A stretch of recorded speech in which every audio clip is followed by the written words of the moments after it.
Stacey and J Sbu. Gearing up for what is said to be a remarkable, unforgettable, gut-wrenching, this is the weekend. This is the weekend where, Nick, how many people are participating in Comrades this year? Well, I'm not entirely sure. But it's a lot of people. Oh, yeah. Yeah. So all of these people, so for the record, we're not doing it, right? Nick, you're not, I'll you're not doing it. be at the finish. Okay, so you are physically there, but we're not doing it. No, you would have to qualify. I'm not running don't just get there. From Durban to Maritzburg, that's for sure. Can you imagine? Yes. Because yes. Yeah. But I mean, actually having to physically run that distance, turns out thousands of you are going to. And we thought we would find two people in particular who were very special, who are also participating this year for the first time. Yeah, to correct and to give out accurate information, we have 21,633 people participating. Unreal. At the 99 Comrades Marathon happening this weekend. And joining us right now, we're very excited to be sitting down with one-times gent who's going to be taking it on. His name is Brendan van Loggerenberg, 20-year-old, hails from Durban. This year he's taking off a dream by taking on the 99th Comrades Marathon. For Brandon, this is more than just about crossing the finish line. He wants to find out exactly how far he can push himself. 89 kilometers. Yo, bro, both physically to be exact. and mentally. And there's no better way to find out what you can do than participating in the most iconic and beloved ultra marathons in the world. Welcome to the show, Brendan van Loggerenberg. Brandon! Okay, so Brandon, now I'm just ahead of the first time that you're doing this insane ultra marathon. You're also doing your first radio interview. So I mean, buckle up. It's a big week for you. Ticking boxes. So you're 20 years young, and most people your age are obviously up in the clubs and doing whatever they're doing. Not necessarily running an ultra marathon or prepping to run an ultra marathon. So when did you decide, you know what, actually, I'm going to do it, and I'm going to do it in 2026? It's always been a dream of mine to do Comrades since my uncle's done it a couple times. So I figured as soon as I'm eligible to do it, as soon as I'm old enough, then I'm just going to go for it. Yeah. Just very, very casual. At 20 years old, I you know reckon what? it's time to tick that box. Yeah. Let's tick that box. Must be nice. If not me, then whom? If not now, then when? I know. We, like Stacey said, Brandon, Stacey was like, kids your age are out there jolling it up. But you've obviously had to take so much time to train. You said 5 months is how long you've sort of spent training.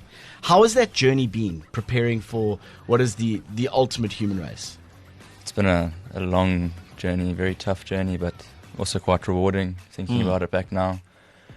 I mean, a couple of years ago, I wouldn't even think of doing 5 kilometers, and then 5 turned into 10 turned into a marathon, and then Look at you. all of a sudden, let's do Comrades. And when you look back on your training journey, was there ever a really dark place when you were like, I don't know. Maybe if I can not, do this? yeah.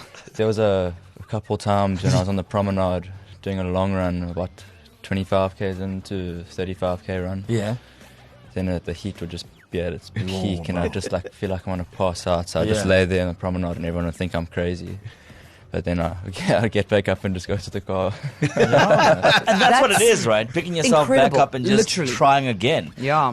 I've never done the Comrades. I think that's kind of obvious, right? Not necessarily. no, not necessarily. Not necessarily. No, but I'm just putting it out there. Who knows? One day, because of this conversation, I might try the 100th.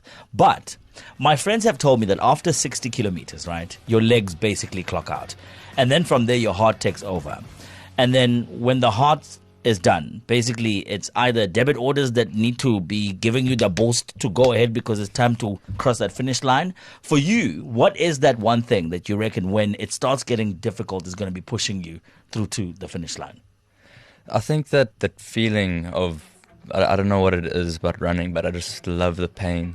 I love the feeling of it. It's quite a weird and peaceful feeling I got when there's a million thoughts going through your mind, and you're just focusing on putting one foot in front of the other until you see that checkered flag at the end. One step at a time, man. That's so true. And actually, you are, remarkable for somebody so young to be so composed and so sure. And there is a quiet confidence about you, because you have to have a certain level of audacity to take on something like this. I don't know that you're inspired by your uncle. Will he be running with you? He will be running the race, yeah. So you got someone, if you need to look at someone who you know, he'll be there. Has he given you any tips as well? Like, you want to give him a shout out, while we're here? Otherwise, maybe if he hadn't done it, you wouldn't need to do it.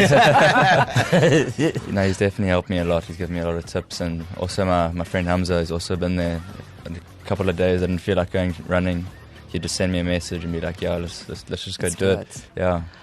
Congratulations. Shut up, man. We're super Yo. proud of you. Good luck for Sunday. Hey, man. Incredible. We can't wait to see you crossing that finish line. That is Brandon van Loggerenberg, 20-year-old rather, taking on the Comrades Marathon this coming weekend. But he's not the only one taking it on. Hey, these people who are taking on the Comrades, guys, different breed. People I are must crazy. say, bro. And here she is taking pictures, all relaxed, bro. I would be fretting. People are well prepared, Yo, right? I would yo, imagine that yo. everybody who is competing on Sunday has now already moved into like the I am calm. Yeah, yeah. I am zen phase, Meditation. right? We are joined in studio by a magnificent human being. Her name is Zaahida. And at 42, she is a mentor, entrepreneur, wife, and mother, and this time round, Bro. a first-time Comrades runner. Yeah. I know that's right, babe. I know that's right. Welcome. So, a little bit of background. Growing up along the route in Durban, she has spent her childhood on the roadside cheering on all the runners with her family. But all the while thinking, maybe I could do this one day, maybe. So, not a school athlete. To those of you who are like, yeah, but I didn't do athletics in school, so it couldn't be me. Not a school athlete. Also, 25, was diagnosed with a severe autoimmune disease that made an ultramarathon literally feel like it was never, ever going to happen. Also, as a Muslim woman who wears a hijab, she really saw women who looked like her taking part in this kind of sport. Yeah. So it seemed like it was maybe something in the distance.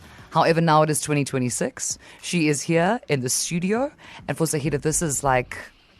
You are just that alone, that introduction alone. It feels like a carte blanche special, Yeah. right? Like, that is so remarkable. You have already inspired absolutely everybody in this studio. Welcome to the show. It is such a pleasure to have you. Thank you for being here. Thank you for having me. I really appreciate it. She's a queen. She indeed, is all man. those things. And ready to go. Zaahida, as was mentioned, you grew up watching the Comrades right outside your house. And so it was an event that you know well, and you've seen those people in their best and also in their worst. For you personally, when did the penny drop and you went, you know what, it's time. Now it's time for me to do it. I usually saw them in their worst because when it's the down run, we were about 10 kilometers out from the finish. Yeah. Oh boy. So that was like, most people were walking. That was the Yeah. point. So you saw them they needed your support the most. But I think although we got into running a few years ago, in 2024, I had to stop running. There was something that happened in our family that it just took over everything, and it really shook us to our core. And I think when I came back to running again in 2025, I felt like a different person. I came back as a different me. Yeah. And then there was some part of me that said, you know what, if I could walk through that fire, maybe I can do the Comrades, because I So feel like... cool. So cool. You're so cool. I That's can't. amazing. There's a part of your bio that Stacey mentioned that really hit a spot for me. You were diagnosed with a severe autoimmune disease at the age of 25. And now you're doing this. And I think for a lot of people who've been through a similar experience, you've definitely proven that nothing can put you down and nothing can hold you back. And that is something that I want you to remember for the rest of your life, that you are setting an example for people who've been through similar things. Nothing can hold you down. You can really achieve anything you put your mind to. But the real question is, how do you go from that to now wanting to stand at the start line of 87 kilometers? Where does it even begin?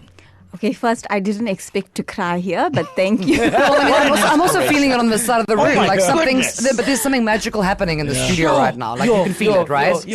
So I remember in the midst of that disease, I would go sometimes and I'd go with family members or something. I'd be sitting at the back of the car and I would look at people walking and being fine. And I'd be like, wow, I remember what it felt like to walk and be fine. Yeah. And so I think from there to now, it took a huge amount of healing work, a lot of looking at my own emotions, nervous system work, somatic work, just kind of rewiring everything, every paradigm within myself.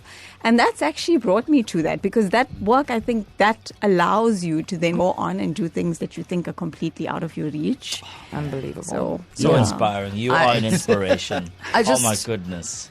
I mean, we have to have this conversation. So you are a young girl. You are witnessing this all the time. You have this huge thing happen when you're 25. A couple of years ago, your family goes through this gut wrenching experience. You come back to running in 2025, as you are in this body, in this faith, and as you said, and as we know to be true, when you were watching all those people running all those years ago when you were younger, you didn't see a lot of girls who looked like you. No. And now you are going to be that girl running the Comrades, Yeah. right?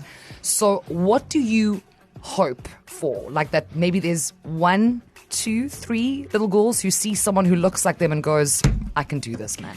I think, that part where you said not athletic, I remember being 8 years old, 9 years old, and loving running for the joy of it. But when I went to a new school, I was always last. Babe, same. First from the back, guys. First from the back. And not just last by a margin, okay? Everyone was chilling out and I was They'd getting wait for you. They were having an orange slice. You Is were she like, still give me in the time. room? Give me time. Give me time. So I went from that to becoming, in high school, one of those girls, a lot of us did, where we always handed in some kind of sick note Yes. at PE to get out of it, like anything to get out. But also not to mention, like, there were a lot of things. I didn't want to wear the shorts. I didn't want to dress that way. I didn't want to sacrifice my principles. So I kind of left that behind. And at the time, it didn't seem accessible to me. It felt like I either had to choose my values or I had to choose this goal. And I couldn't see how the two could meet. Yeah. And I think along the way over the years, what I've realized is it doesn't have to be that. And I hope other women, other girls see this, not just in running, but in other things too, that Yeah. you can choose to live by your value systems. And you can choose your goals and you get to do it your way. We live in a very different South Africa. It's very emotional to think we're going to hear Shosholoza and all of that because I was alive, at that time. I was like 10 years old when there was the whole change and all of that. So we live in a very different South Africa where you get to express your value system, where you get to live the truth of your identity and be part of what you want to be part of. Yeah. Oh, man. Inclusivity. And Remember that name, guys. Remember that again, name. so we just thought that we were going to have a very casual conversation. I didn't expect it either, but it has been such a joy. There is something radiating off of you that I genuinely find quite magical. You are intoxicating. Yeah. Powerful stuff, and, man. And I think instant icon status is what we're witnessing here. Thank you so much. I am changed. Thank you, Zaahida, for being here. And good luck. Good luck on Sunday. We are all rooting. Thank you. Remember that name, Zaahida Mohammadi.